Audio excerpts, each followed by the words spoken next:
உந்தன் இதயத்தில் அமர்ந்திட ஆசை கொண்டேன், உந்தன் உறவினில் மகிழ்ந்திட ஆவல் கொண்டேன். உணவாக வருவாய், உனதன்பை தருவாய், நினைவாலே என நீயே நிறைவாக்க எழுவாய். இதயத்தில் அமர்ந்திட ஆசை கொண்டேன், உந்தன் உறவினில் மகிழ்ந்திட ஆவல் கொண்டேன்.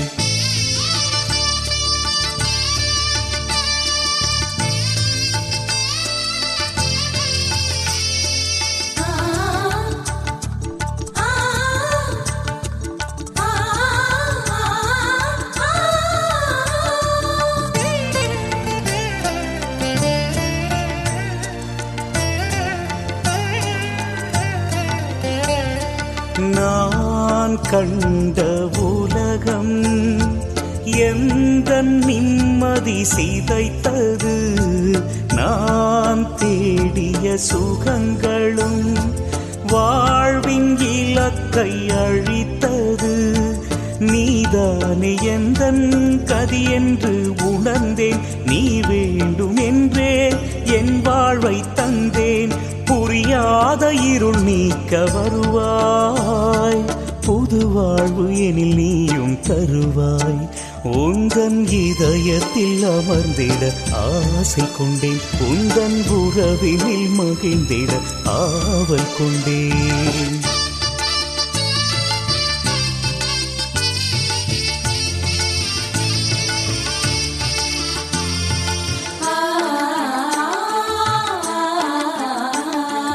நான் தேடிய செல்வம் எனக்கு அமைதி தரவில்லை, நான் தேர்ந்த சொந்தம் வாழ்வில் துணையாய் வரவில்லை.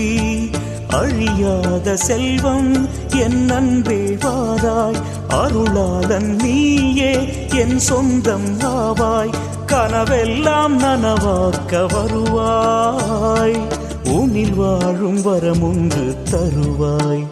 உந்தன் இதயத்தில் அமர்ந்திட ஆசை கொண்டேன், உந்தன் உறவினில் மகிழ்ந்திட ஆவல் கொண்டேன். உணவாக வருவாய், உனதன்பை தருவாய், நினைவாலே என நீயே நிறைவாக்க எழுவாய். இதயத்தில் அமர்ந்திட ஆசை கொண்டேன்.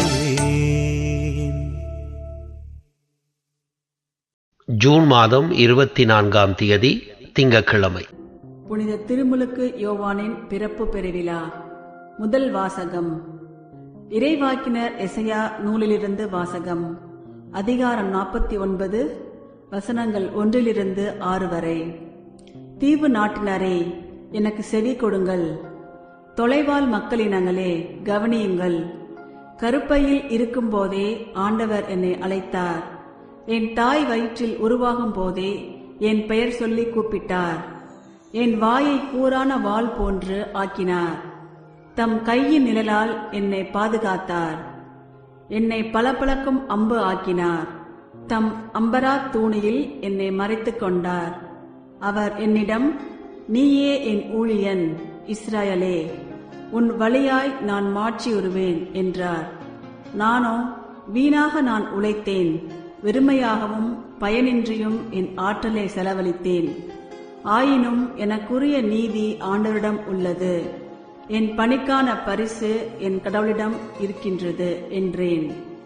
யாக்கோபை தம்மிடம் கொண்டு வரவும், சிதறுண்ட இஸ்ரேலை ஒன்று திரட்டவும் கருப்பையிலிருந்தே ஆண்டவர் என்னை தம் ஊழியனாக உருவாக்கினார்.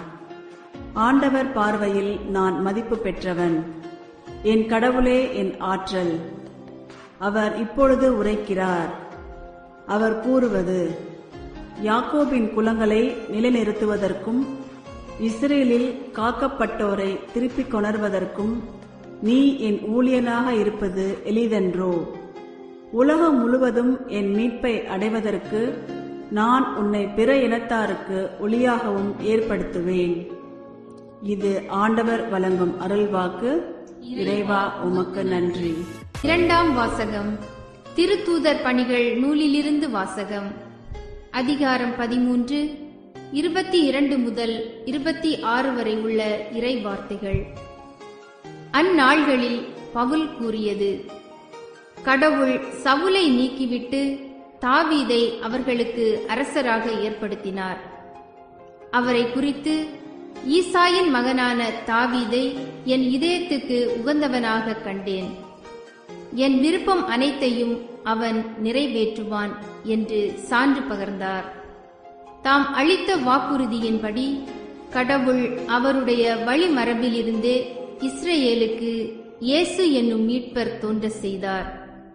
அவருடைய வருகைக்கு முன்பே யோவான், மனம் மாறி திருமுழுக்கு பெறுங்கள் என்று இஸ்ரேல் மக்கள் அனைவருக்கும் பறைசாற்றி வந்தார். யோவான் தம் வாழ்க்கை என்னும் ஓட்டத்தை முடிக்கும் தருவாயில், நான் யார் என நீங்கள் நினைக்கிறீர்களோ அவரல்ல நான், இதோ எனக்கு பின் ஒருவர் வருகிறார், அவருடைய மிதியடிகளை அவிழ்க்கவும் எனக்கு தகுதியில்லை என்று கூறினார். சகோதரரே, ஆபிரகாமின் வழிவந்த மக்களே, இங்கு இருப்போருள் கடவுளுக்கு அஞ்சி நடப்போரே, இந்த மீட்பு செய்தி நமக்குத்தான் அனுப்பப்பட்டுள்ளது. இது ஆண்டவர் வழங்கும் அருள்வாக்கு. இறைவா, உமக்கு நன்றி. நற்செய்தி வாசகம். இக்குழந்தையின் பெயர் ஜோவான். லூக்கா எழுதிய தூய நற்செய்தியிலிருந்து வாசகம். அதிகாரம் 1, வசனங்கள் 57 66 வரை மற்றும் 80. எலிசபெத்துக்கு பேறுகாலம் நெருங்கியது. அவர் ஒரு மகனை பெற்றெடுத்தார். ஆண்டவர் அவருக்கு பெரிதும் இரக்கம் காட்டினார் என்பதை கேள்விப்பட்டு சுற்றி வாழ்ந்தோரும் உறவினரும் அவரோடு சேர்ந்து மகிழ்ந்தனர். 8ஆம் நாளில் அவர்கள் குழந்தைக்கு விருத்த சேதனம் செய்ய வந்தார்கள். செக்கரியா என்ற அந்த தந்தையின் பெயரையே அதற்கு சூட்ட இருந்தார்கள். ஆனால் அதன் தாய் அவர்களை பார்த்து, வேண்டாம், அதற்கு யோவான் என பெயரிட வேண்டும் என்றார்கள். அவர்கள் அவரிடம், உறவினருள் இப்பெயர் கொண்டவர் எவரும் இல்லையே என்று சொல்லி, குழந்தைக்கு என்ன பெயரிடலாம், விருப்பம் என்ன என்று தந்தையை நோக்கி சைகை காட்டி கேட்டார்கள். அதற்கு அவர் எழுது பலகை ஒன்றை கேட்டு வாங்கி இக்குழந்தையின் பெயர் ஜோவான் என்று எழுதினார். எல்லோரும் வியப்படைந்தார்கள். அப்பொழுதே அவரது வாய் திறந்தது, நா கட்ட விழுந்தது. அவர் கடவுளை போற்றி புகழ்ந்தார். சுற்றி வாழ்ந்தோர் அனைவரும் இதை பற்றி கேள்விப்பட்டு அஞ்சினர். இச்செய்தி யூதேய மலை நாடெங்கும் பரவியது. கேள்விப்பட்டவர்கள் யாவரும் இச்செய்தியை தங்கள் உள்ளங்களில் இருத்தி, இக்குழந்தை எப்படிப்பட்டதாக இருக்குமோ என்று சொல்லிக் கொண்டார்கள். ஏனெனில் அக்குழந்தை ஆண்டவருடைய கைவன்மையை பெற்றிருந்தது. குழந்தையாயிருந்த ஜோவான் வளர்ந்து மன வலிமை பெற்றார். இஸ்ரேல் மக்களுக்கு தம்மை வெளிப்படுத்தும் காலம் வரை அவர் பால நிலத்தில் வாழ்ந்து வந்தார். இது கிறிஸ்துவின் நற்செய்தி. கிறிஸ்துவே, உமக்கு புகழ்.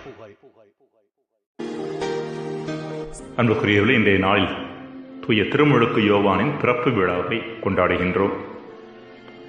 திரு அவையில் மிகச் சிலருக்கு மட்டுமே பிறப்பு விழா கொண்டாடப்படுகின்றது. இயேசு மற்றும் மரியாவுக்கு அடுத்து இந்த வரிசையில் இடம்பெறக்கூடியவர் தூய திருமுழுக்கு யோவான். இதிலிருந்து திருமுழுக்கு யோவானின் முக்கியத்துவத்தை நாம் புரிந்து கொள்ள முடியும். மேலும் இயேசுவே மனிதராய் பிறந்தவர்களுள் திருமுழுக்கு யோவானை விட பெரியவர் எவரும் தோன்றியதில்லை என்று அவருக்கு புகழாரம் சூட்டியிருக்கின்றார். மத்தேயு 11:11. ஒவ்வொரு குழந்தையும் பிறக்கின்ற பொழுது ஒரு செய்தியோடு தான் பிறக்கிறது. மனிதன் மீது கடவுள் எனும் நம்பிக்கை இழக்கவில்லை எனும் செய்தியோடு என்கிறார் ரவீந்திரநாத் தாகூர். பிறப்பு விழா என்பது அடிப்படையில் வாழ்வின் நோக்கத்தையும் வாழ்வின் அர்த்தத்தையும் புதுப்பித்துக் கொள்ளுகின்ற விழா. ஒரு மனிதனின் மகிழ்ச்சி அவன் எந்த அளவிற்கு தன் வாழ்க்கையின் அர்த்தத்தை கண்டுபிடித்து அவ்வாழ்வை ஒரு இலக்கை நோக்கி வைத்துக் கொள்கிறான் என்பதை பொறுத்தது.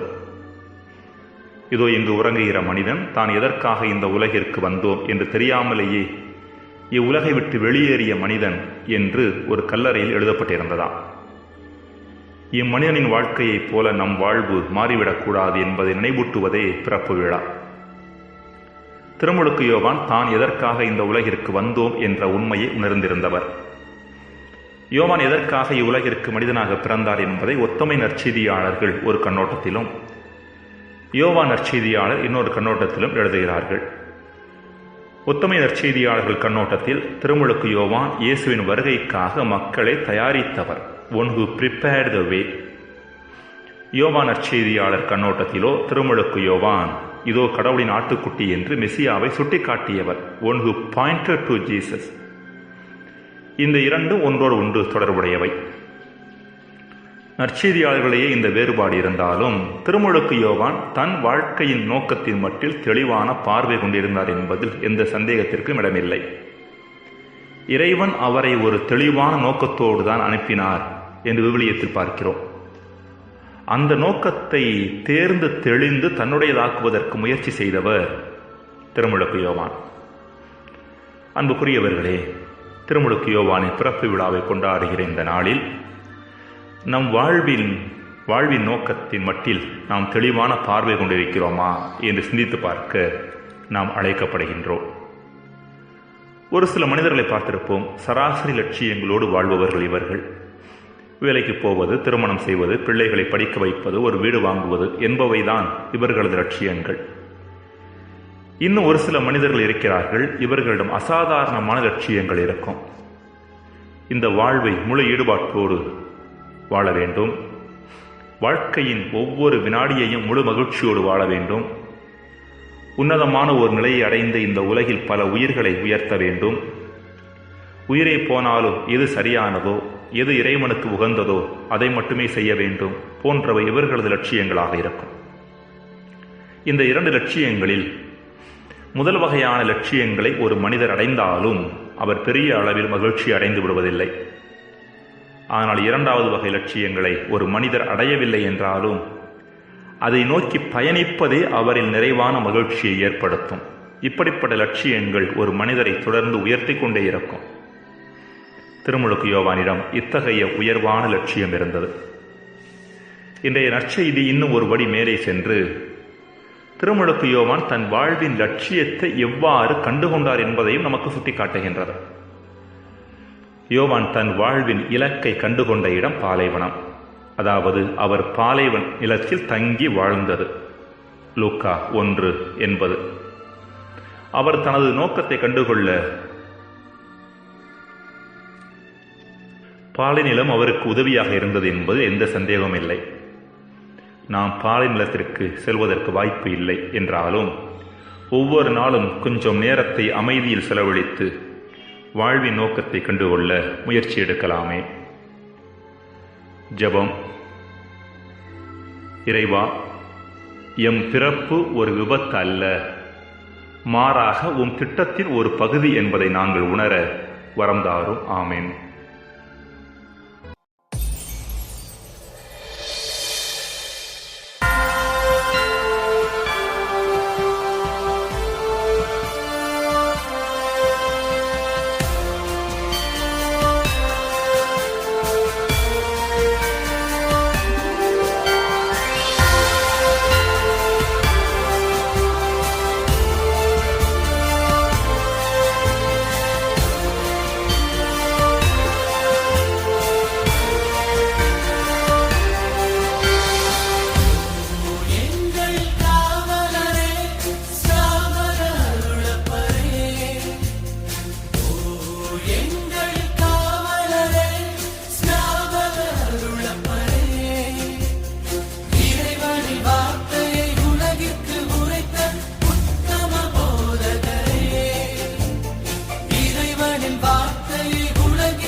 இயேசுவே